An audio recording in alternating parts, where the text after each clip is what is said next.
Yesterday I was watching this YouTube video by the Yes Theory, which is a great channel by the way, you should check it out if you haven't. But they went to this blue zone in Greece called Ikaria, and they interviewed this man. And if you don't know, a blue zone is a place where people live really fucking long. So this guy was 104 years old, I think. And they interviewed him and they said to him, how did you do it? How did you live till 104 years old? And he just looked at them, bro, and he said, don't be stressed. And then he just started cackling with laughter, and it was such a beautiful sight to see, because you don't need many words. People overcomplicate this a lot, the whole idea of what it takes to become a happy person, but it's simple. You just do it. And that's what this man embodied. It was this kind of, the laughter said more than anything anyone could ever say.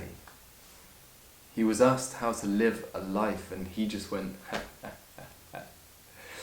And that says more than anything, bro. It's this idea that you don't need to overcomplicate it. You don't need to watch 1,000 videos or read 1,000 books to learn the simple truth that the way to live a good life is to be happy, is not to be stressed. And it's as simple as that. I mean, I find it hard to explain to people, because people will ask me how to be happy or how not to stress about things, but in a way there's no kind of step-by-step guide. You just kind of do it. There was this book I read, I can't remember its exact name, but it was by Albert Camus, and there was this idea of like the will of happiness. The idea that happiness is a conscious choice that you make. Not being stressed is a choice that you make rather than some process you need to follow. There's not a step-by-step guide. You either kind of do it or you don't. I think a lot of people these days, and it's a big trend towards this, but with things like depression, for example, and I was like this back in the day, 2 or 3 years ago, if you'd asked me this, I was depressed and I couldn't really see a way out.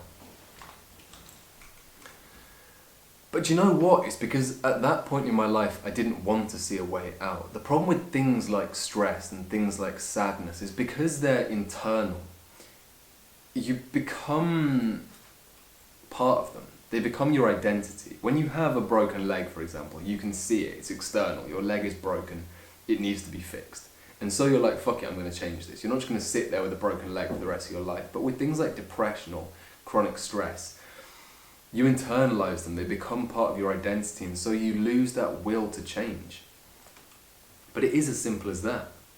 And it's hard to say to people, but the truth of the matter is that the only way you'll ever be happy is if you choose to be happy, is if you make the conscious effort just to smile, just to be happy, just to walk down the streets and smile at people, to laugh, to do things that you enjoy, to stop doing things that you don't. It's just that. It's to not stress about stuff that you find stressful. So what, man? Why stress about these things? Yeah, every month I end up with $0 in my bank account after I paid rent, but why? Why does it benefit me to stress about that?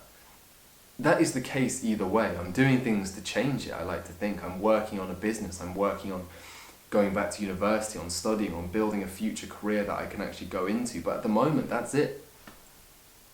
It would be like stressing over if the sun was going to rise tomorrow. Do you know what I mean? Like, there's no point in stressing over things that's that. Exams. Why stress, bro? Like, why? Just why? Why would you stress about an exam? All that's going to do is make you perform worse in the exam. Why stress about a relationship? It'll either end or it won't.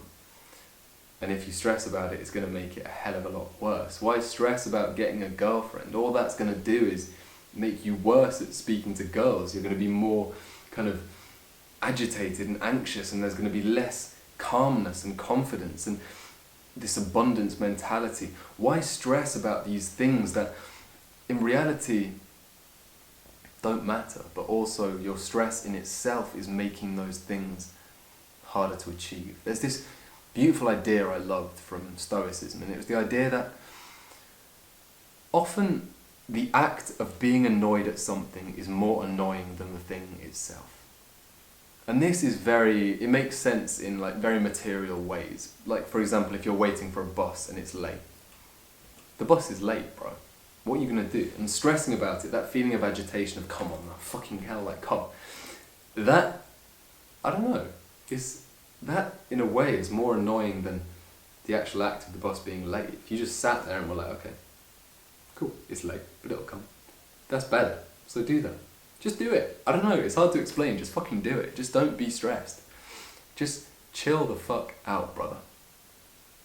And it's hard to say, and I don't know how, but for me that's always been the case. And I think I built it over a period of time of just kind of getting into these philosophies, things like Stoicism, meditation, Buddhism, getting these ideas of, well, yeah, I don't need to be stressed about these things. They'll either happen or they won't.